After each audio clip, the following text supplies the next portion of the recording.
When Jessica Sanchez walked onto the America's Got Talent stage in 2025, it felt like déjà vu.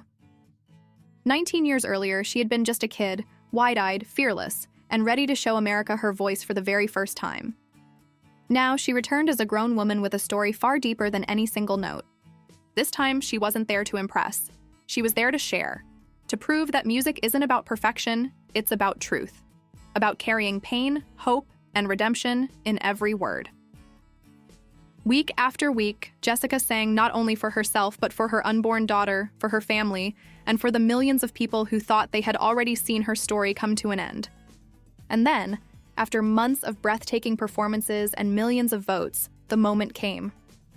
A visibly pregnant Jessica Sanchez was crowned the winner of America's Got Talent 2025. The confetti fell, the crowd roared, and in that instant, it was clear this wasn't the closing of a chapter. It was the beginning of a new one. But who is the woman behind that extraordinary voice? And what does this victory mean for her and the family she's building? Let's take a closer look at her remarkable journey. Jessica Elizabeth Sanchez was born on August 4, 1995, in Chula Vista, California. Her Filipino mother, Edita, and Mexican-American father, Gilbert, a Navy veteran, filled her childhood with music and culture. By the age of 2, her parents realized their daughter's voice was no ordinary one. She could carry tunes with a clarity and strength far beyond her years. And soon, her entire household revolved around her gift. At just 10 years old, Jessica took one of her first big steps into the spotlight at Harlem's legendary Showtime at the Apollo. With an audacious choice, Aretha Franklin's Respect, she stunned the crowd.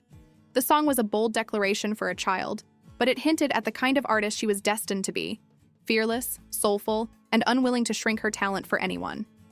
The following year, in 2006, she found herself on the stage of a brand new television program, America's Got Talent. Hosted then by Regis Philbin, the show gave her a national platform at only 11 years old. She advanced to the semifinals as a wild card, but her run ended before the grand finale. For a child, it was a tough blow. Yet Jessica later admitted that this early rejection was a blessing in disguise. It taught her how to face disappointment, how to build resilience, and how to keep singing even when the applause faded. That early exit planted the first seed of a lesson she would spend years learning. Sometimes the near misses shape you more than the wins. 5 years later, at 16, Jessica walked into the audition room for American Idol in San Diego. From her very first notes, the judges knew this wasn't just another hopeful. The little girl with the big voice had grown into a powerhouse. Week after week, Jessica delivered performances that seemed impossible for someone her age. She was compared to Whitney Houston and Mariah Carey, and her control, maturity, and consistency turned her into the season's frontrunner. Her defining moment came during the Top 13 week in March 2012, when she performed Whitney Houston's I Will Always Love You. Taking on one of the most challenging songs in music history was a gamble, but Jessica's rendition brought the judges to their feet. Randy Jackson called her one of the best talents in the whole country. Steven Tyler declared she had made 40 million people cry, and Jennifer Lopez was left in awe. In that instant, Jessica was no longer just a contestant. She was an artist who belonged on the world stage. But even frontrunners aren't safe from the unpredictable waves of a voting public. During Top 7 week, Jessica shockingly landed at the bottom with the fewest votes. As she began singing her survival song, the judges stormed the stage. Lopez grabbed the mic mid-verse and declared, "We are saving Jessica, no doubt." It was the only save of the season, and it was unprecedented. The moment became television history, cementing Jessica's reputation as a voice too special to be lost. Still, destiny had one more twist. After a season of breathtaking performances, Jessica made it to the finale, only to finish second behind Philip Phillips. Runner-up on one of the biggest stages in the world was an extraordinary accomplishment, but it carried a bittersweet weight. For Jessica, it was another story of brilliance without the crown. In the aftermath of Idol, Jessica signed with Interscope Records and released her debut album, Me, You, and the Music, in 2013. The record leaned into pop and R&B, with the single Tonight featuring Neo. It debuted at number 26 on the Billboard 200, respectable, but not the blockbuster success expected of an Idol phenom. Behind the glossy pop veneer, Jessica was struggling. The industry pushed her to fit a mold, to chase radio hits and commercial formulas. In interviews years later, she admitted she fell out of love with music. What had once been pure joy now felt like a job filled with requirements and expectations. She was just a teenager, but the weight of being a Filipino-Mexican woman in a cutthroat industry only amplified the pressure. Eventually, the label dropped her. What looked like a setback from the outside was, in reality, an unexpected freedom. Jessica began making music independently, writing her own songs and releasing singles and holiday EPs. She found a devoted fan base in the Philippines, where she scored #1 singles and albums, proof that her talent resonated globally. More importantly, she began to reclaim her artistry. Writing songs as an introvert was a vulnerable, uncomfortable process, but it forced her to confront who she really was and what she wanted to say. The years between 2013 and 2024 may have seemed like wilderness years to casual observers, but they were crucial. They weren't years of being lost. They were years of searching, of laying down the foundation for a new kind of voice, one no longer shaped by industry demands, but by authenticity. 19 years after her first AGT audition, Jessica returned to the same stage, older, wiser, and ready. For the 20th anniversary season in 2025, she auditioned with Benson Boone's Beautiful Things. The judges were stunned by the maturity and raw emotion in her performance. Sofia Vergara, moved to tears, slammed the golden buzzer, sending Jessica straight to the live shows.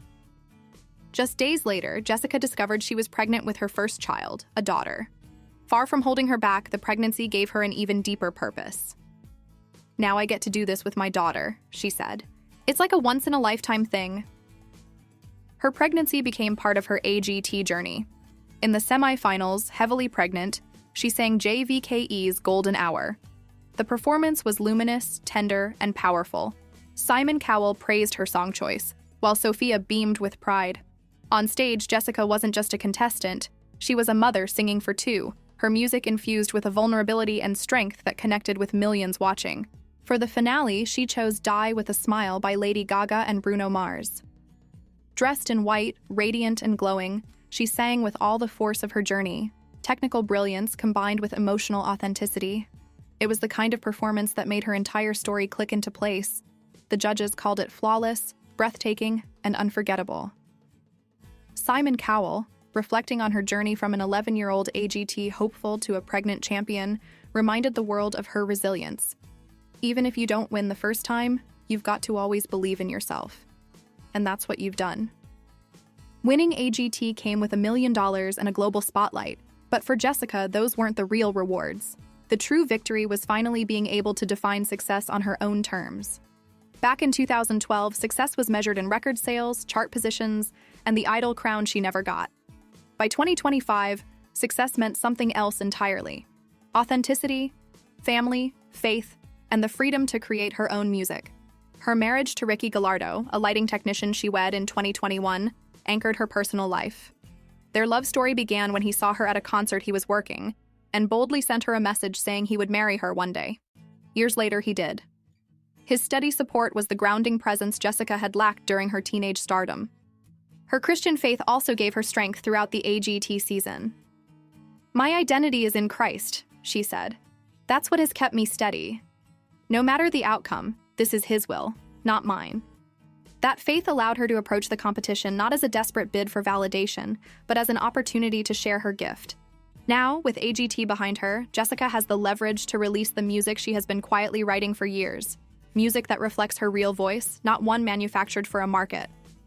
For the first time, she is the author of her own story.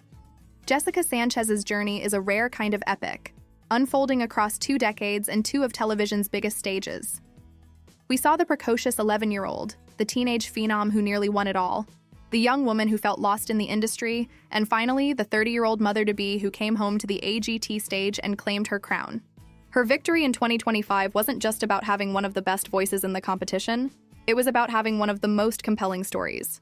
She had faced rejection, pressure, and self-doubt, yet she returned stronger, more grounded, and more herself than ever before. The greatest prize she won wasn't the title or the money. It was freedom. The freedom to sing her truth, to share her voice authentically, and to inspire her daughter with the same lesson her journey had taught her. Dreams are always worth chasing. Jessica Sanchez, the 20th champion of America's Got Talent, isn't at the end of her story. She's only just beginning, and this time, the world is ready to listen.